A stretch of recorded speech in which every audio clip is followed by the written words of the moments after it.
Ba-ba-da-da! Howdy, welcome to BanjoBenClark.com. This is your home for learning how to play the mandolin, the guitar. Well, two guitars here today, but we teach banjo here as well, as you would imagine, at BanjoBenClark.com. Anyway, today we're looking at a cool old fiddle tune. It's a little different than any other fiddle tune I've taught before. It's called Lost Indian, and I'm excited because today is my first video with this awesome mandolin that I just got. It's an Eastman mandolin 915.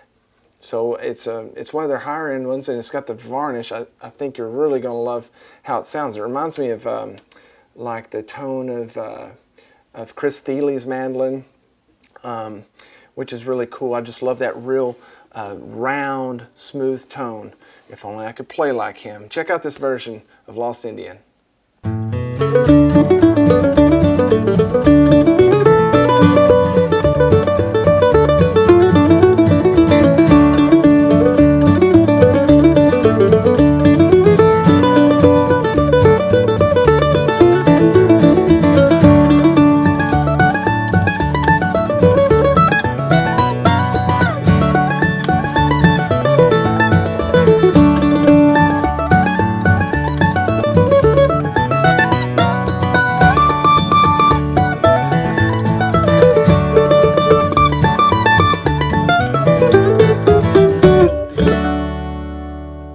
Alright, that was it. What do you think about the Eastman? Pretty cool sounding. It's got a great chop on it as well. If you're a Gold Pick member over at BanjoBenClark.com, go on over there and print off these tabs here for Lost Indian.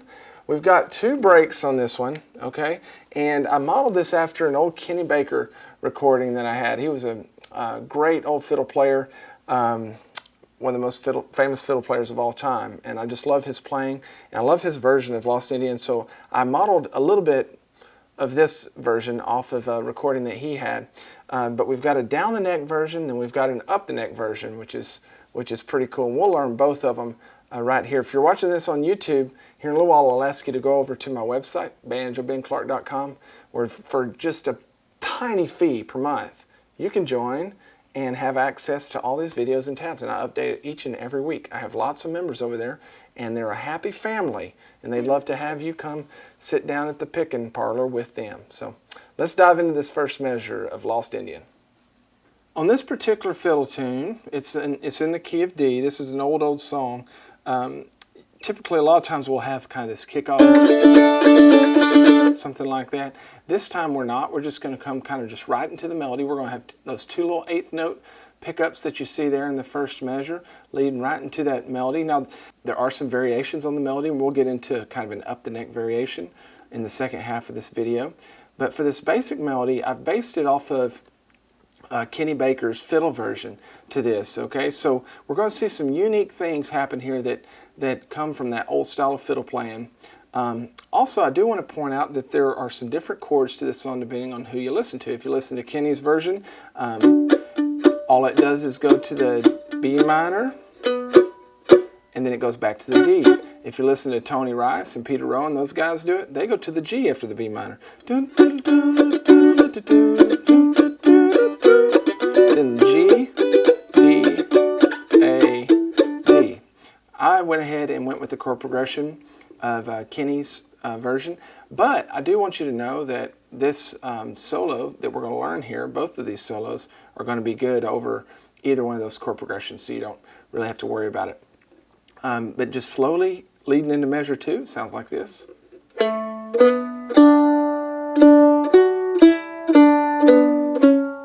Okay, pretty straight up. Don't forget to pay attention to your pick strokes. I have them labeled there beneath all of the notes. Down arrow is a down stroke, up arrow is an up stroke. Moving into measure 3.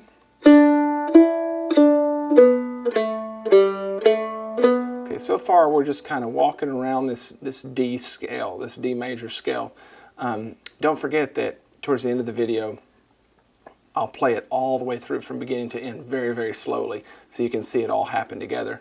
But I do want to take a look at measure 4 there because we see something that's a little bit out of the ordinary. Listen to this.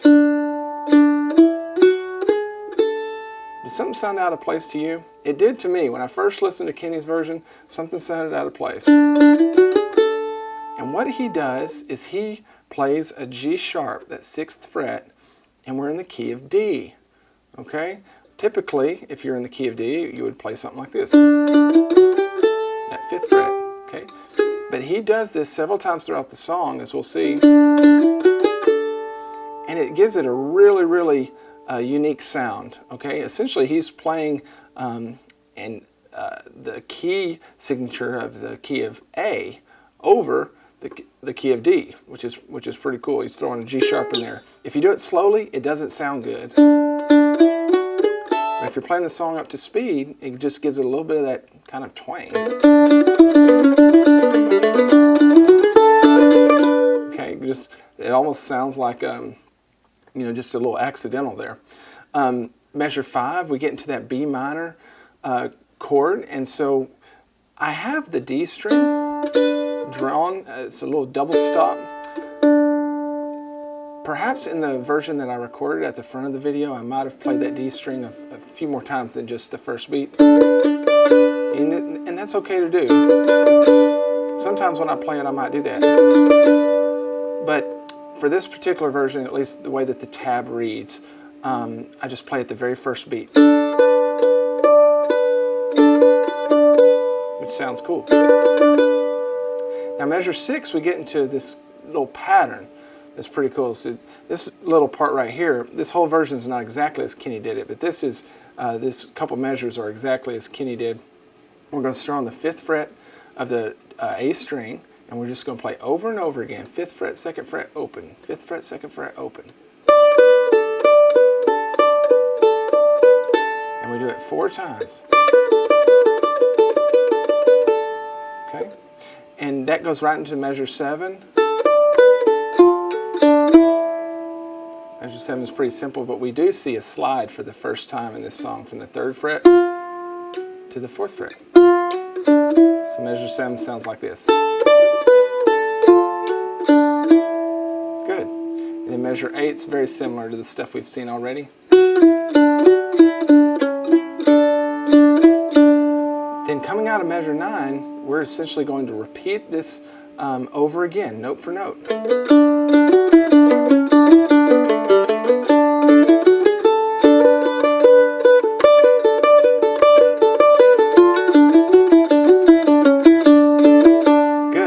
Let's take a look at the second solo, because the melody has a little different variation, and we're going to get up the neck and play some cool stuff up there.